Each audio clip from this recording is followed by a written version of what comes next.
Whoa, how did I get here? You broke in, silly. Remember, this is Tanjiro's subconscious. Oh yeah, I did break in here. I have a better question for you. Oh, and what's that, little spirit? Who gave you that weak-ass haircut? It was me, unfortunately. Oh, well, no surprise there. Thanks, I guess. So, where are you taking me? Over here. Is this what you were looking for? Tanjiro's spiritual core. Well, aren't you a bright one? What else could it be, silly? I was sent here to destroy it, but I can't do it anymore. I give up.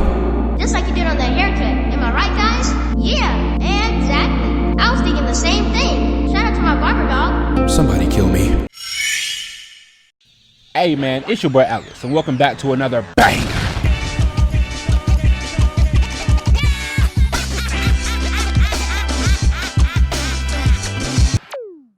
Today, we are finishing up the Mugen Train arc, which is the last 4 episodes. So if you have not seen part 1, why are you still here?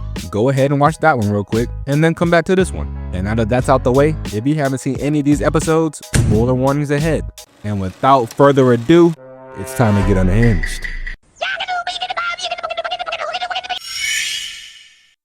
So last we left off, all of the demon slayers were put into a deep sleep due to one of Enmu's demon art abilities. And while they were sleeping, Enmu tasked 4 children to infiltrate their dreams, break into their subconscious, and destroy their spiritual core. But I guess Enmu was not aware that demon slayers are some of the sweatiest, try-hard individuals to walk the earth, because all 4 of those 2nd graders he sent in are now fighting for their lives. One is getting chased around by a feral Inosuke, this boy's running away from an emo zenitsu, and this poor child is being choked out by Rengoku. This is not the field trip they signed up for, but we cannot forget the sweatiest one of them all, Tanjiro Kamado, who decided to off himself to wake up from his dream. And when he finally does wake up, he greets his sister Nezuko, as they both observe what's going on around them. And this is when Tanjiro puts together that the children, the ropes that they're tied to, and the train tickets are all connected to the demon that caused this. And once he realized that Nezuko was the one that burned his rope and woke him up, he asked her to do the same for the others. And when she did, nothing changed. All of the demon slayers remain sleeping, and as he turns to Rengoku, one of the children reaches out to stab him, but he grabs Nezuko and moves out the way at the last second. But now this little girl is tweaking out.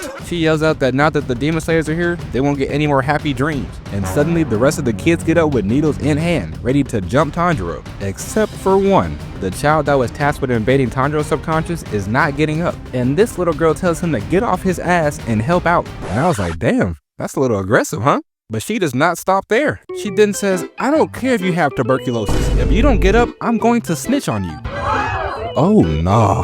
This man got tuberculosis and they put him on Mission Impossible? Oh, great heavens! Now in this current situation, they left Tanjiro no choice but to fight back. So he had to hit him with that. I like your cut, G.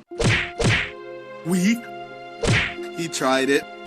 So after he knocked out the ankle biters, the only one that remained was the one that was in Tanjiro's dream. And he expressed that after he felt the warmth of Tanjiro's soul, he had a change of heart, so he could no longer bring himself to go on with the mission. And after they shared a heartfelt moment, Tanjiro takes Nezuko and heads out to find the demon. But as soon as he steps outside, he smells the strong odor of the demon and decides to move forward without Nezuko, as he instructs her to stay behind and wake everybody else up. And as soon as he climbs to the top of the train, he comes face to face with Enmu. And after Enmu's monologue about Tanjiro's family and murdering innocent people, it was time to get active. So Tanjiro pulls out a sword and charges at Enmu using his water breathing. But Enmu uses his funky ass demon breath and smacks Tanjiro in the face. And he gets stunned for a good second, but he shakes back and attempts to slash Enmu, who dodges both slashes, leaps back, lands on one hand, and lets out another funky breath attack, which smacks Tanjiro so hard he almost falls off the train. But he stops himself and charges right back into battle. And since Tanjiro has nowhere to dodge, Enmu just starts spamming the same move. But Tanjiro's resolve to take off this demon's head is unrivaled, because if you're unaware, every time he gets hit with this attack, he is put to sleep. And in order to wake himself up, he offs himself every time, just to wake back up and keep swinging. He's got this man Enmu stressing as he hits him with his demon art one more time, and it doesn't work. As Tanjiro leaps in the air, slashes down, and takes off Enmu's head. And just like that, it's all over. I understand it now. How did he not die? Enmu grows some purple bubbly gunk from the bottom of his head and proceeds to tower over Tanjiro. And Tanjiro's looking at him like, didn't I just cut your head off? And that's when Enmu begins to explain that what Tanjiro is looking at is not his true self, because while they were sleeping, Enmu merged with the Mugen train itself, which has now become his own flesh and blood, which he can manipulate at will. Is this nigga serious? And now, not only does Tanjiro have to worry about him and his friends, but all the other 200 passengers who are now inside of Enmu's body. And as Tanjiro yells out for his friends to wake up, Nezuko is engulfing them in her demon art to wake them from their dreams. When suddenly, Inosuke's hand starts to twitch as he bursts through the ceiling and joins the fight against Enmu. Let's go! Do you know how to beat a lunatic? With another lunatic, as Inosuke dives back into the train, activates his beast breathing, and begins the epic counterattack against Enmu. So while Inosuke is handling the train cars in the middle, Tanjiro plans on heading up to the front. But before he can, Enmu morphs the train into more purple gook, which forces Tanjiro to hop back inside and defend from there. But luckily, him and Inosuke are not the only ones, because somewhere else on the train, Nezuko is also fighting back, while defending passengers in the process. But even though she's trying her best, the appendages keep coming until she's eventually overwhelmed, as the appendages constrict her limbs and immobilize her. But in the words of Seto Kaiba, You triggered my trap card! Zenitsu the simp. Out of nowhere, Zenitsu gets up, dashes through the entire train, and saves Nezuko. And I'm not gonna lie, that was kinda clean. Moving on, we then cut back to Tanjiro, who overhears Zenitsu's thunder breathing, but he can't go back to check because he still has people to defend. When all of a sudden, the goat has awakened. Rengoku activates his flame breathing and starts going to work, burning every piece of Hubba Bubba in his path, until he finally meets up with Tanjiro and gives him the game plan. So there are 8 total carts on the train. Rengoku plans on protecting the rear 5, while Zenitsu and Nezuko are protecting the other 3, which leaves Tanjiro and Inosuke, who are now tasked with finding the demon's real head, which is hidden somewhere within the train. And once Tanjiro was filled in, Rengoku dashes off into the distance. And now the race is on, as Inosuke uses his beast breathing to locate the enemy's weak spot, which is located in the front of the train. And right before he can attack it, multiple gooky hands start grabbing this man, but Tanjiro comes in with his water breathing, 6th form, whirlpool, and frees Inosuke as he simultaneously styles on these niggas. As the entire train can now hear Enmu screaming in pain, and when Inosuke jumps in the air and slashes down, he reveals the demon's neck bone. And as soon as Tanjiro attempts to sever it, more hands lash out, causing them to retreat to a further position, which gives Enmu just enough time to heal, closing up the wound almost instantly. But Tanjiro comes up with a plan for him and Inosuke to synchronize their attacks. But as they rush in, Enmu's eyes pop up everywhere and activates his blood demon art and attempts to put them to sleep. But before he can, Tanjiro warns Inosuke to off himself in his dream to wake himself up. And as Tanjiro rushes in, he keeps getting hit with the same move. But luckily Inosuke hops in and saves him. And as they're looking for the head, they're dodging appendages left and right until they finally decide to synchronize their breathing as they dive back in and slice and dice on their way down until they're surrounded by hundreds of eyes. But Inosuke makes quick work of them and activates his beast breathing, 2nd form, slice and dice, which once again exposes the neck bone as Tanjiro dives right in and says, Hinokami Kagura, clear blue skies, as he severs the neck bone and decapitates Enmu once and for all, which causes the train to flip on its side and slide on the tracks, bringing it to a screeching halt. After the train crash, Tanjiro collapses on the ground, left immobilized, because back when they were trying to slice Enmu's neck, the engineer that was also put under a spell by Enmu stabbed Tanjiro, which is now causing him to slowly bleed out. But when Inosuke checks on him, Tanjiro said he's all good, and then asked Inosuke to go check on the engineer. And Inosuke is like, the engineer that just stabbed you?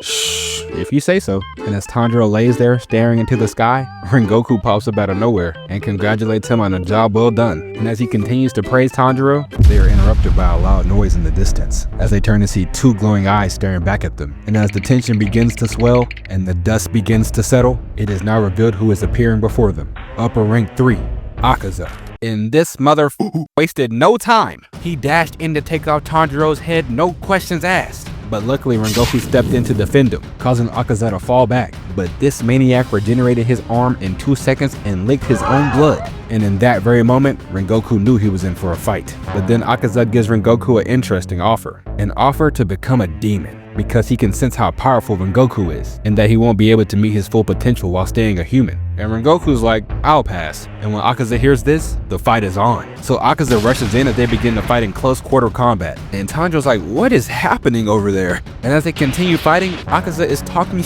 mid-fight when suddenly Akaza dodges an attack and hits Rengoku with a shockwave-infused punch to the body. And once he realizes that attack got through, he begins to spam them. But Rengoku counters back with his flame breathing, fourth form, blooming flame undulation, as he blocks every single one mid-air. And once Rengoku realizes he has a long-range disadvantage, he dashes right back into close combat. And even though he's causing damage, Akaza's regeneration is too fast. And while they're fighting, Inosuke pulls up ready to jump in, and Rengoku turns and tells them not to move because shit is getting serious, as him and Akaza continue barely dodging each other's attacks until Akaza gets smacked into the woods, and Rengoku follows him. But as he's chasing him down, Akaza catches Rengoku off guard, and Rengoku weaves it, but when you blast Akaza's kick, he gets sent flying out the woods and crashing right into the hill in front of Inosuke and Tanjiro. But Rengoku gets right back up as they continue to go at it again, as Tanjiro and Inosuke can do nothing but stand by and watch, as Akaza finally draws blood from Rengoku, who is still unwavered in his attacks. But as the fight grows longer, Rengoku becomes slower, as Akaza begins to pick him apart. And in another trade of blows, Rengoku takes off Akaza's arm, which he quickly regenerates. But Rengoku, on the other hand, begins to drip blood as he took a vital blow to the body. And with Inosuke and Tanjiro watching in shock, Rengoku's heavy breathing fills the air. As Rengoku stands there battered and bruised, Akaza stands there menacingly, already recovering from his wounds, as he continues to plead to Rengoku to not go out like this. But he must not know who he's talking to, so let me remind you. Standing in front of you is the one and only Flame Hashira, Rengoku Kyojuro. And just when Akaza thought the fight was over, Rengoku sets his heart ablaze, activates his flame breathing, ninth form, and charges straight at Akaza with this clean-ass flame dragon. But Akaza charges it himself as they clash in the middle. And within the burning flames, Rengoku stabs Akaza in the stomach as he slashes his sword right through his body, causing a burst of wind and a fiery tornado, as Tanjiro and Inosuke watch from the side with anticipation. And when the dust settles, Akaza's entire arm is through Rengoku's stomach. And my delusional ass still thought he could make it through this somehow. But the moment they start showing his flashbacks with his mother, I knew he was cooked. But even after he got a shattered eye and got turned into a Krispy Kreme donut, Rengoku still tries to take off Akaza's head. And when Akaza tries to punch him, Rengoku catches it with his other hand. And in this moment, Akaza realizes that the sun is about to come up. So he attempts to remove his hand from Rengoku's body. But Rengoku says, "You're not going anywhere, buddy. This man is literally on 1 HP, and he is still not backing down." And while they're in their power struggle, Tanjiro picks up his sword to go help Rengoku. And as the sun continues to rise, Akaza's chances of escaping are dwindling. And as the two continue their power struggle, Rengoku slices deeper into Akaza's neck, when suddenly Inosuke leaps into action as he attempts to stab Akaza in the eyes. But realizing he's about to get jumped, Akaza severs his own arms in order to escape Rengoku and dodge Inosuke's attack. And with Rengoku's sword still lodged in his neck, he dashes towards the woods to escape the sunlight. But Welcome Down Tanjiro comes out of nowhere and launches his sword through the woods, stabbing Akaza right in the back. But even with that wound, Akaza continues running as he escapes into the darkness of the woods. And Tanjiro starts to yell after him, saying that Rengoku was the true victor and that he didn't want no smoke for real. And he kinda got a point, because he just third-partied for no reason. This is the first time my man got some screen time, and this is how you do him? Hunched over on a Tuesday morning? Nah, I'm sick to my stomach. And I'm sure Rengoku would be too if he had one left. Do you know how old Rengoku is? He's 20. He could have been sipping sake in the entertainment district and going on two-mans. But no, he's over here fighting for his life. But even with his mortal wounds, he still has a smile on his face as he calls Tanjiro over to him one last time. And this is when he tells Tanjiro about his little brother Senjiro, and asks Tanjiro to tell his little brother to follow his heart and walk down the path that he feels is right, because his little brother wanted to follow in his shoes and become a flame hashira. But their father, who was also a flame hashira himself, always talked down on them after their mother's passing and said that they would never be good enough. But even after the way his father treated them, Rengoku asked Tanjiro to tell his father to take care of himself, as he begins to bleed out even more. And lastly, Rengoku tells Tanjiro that he accepts his sister as a member of the Demon Slayer Corps, because demon or not, he watched her shed her own blood to protect humans from other demons on the train. And when Tanjiro hears this, he begins to break down in tears as he becomes overwhelmed by Rengoku's encouraging words. And the last thing Rengoku sees is the ghost of his mother, who expresses how proud she is of her son. And as Rengoku smiles at his mother's kind words, he takes his last breath. And now with the sun high in the sky, the game begins to break down as they mourn their fallen comrade. And with the battle now over, Rengoku's crow flies off to tell the other hashiras what happened on this day. And just like that, the story of the drippiest hashira has come to an end.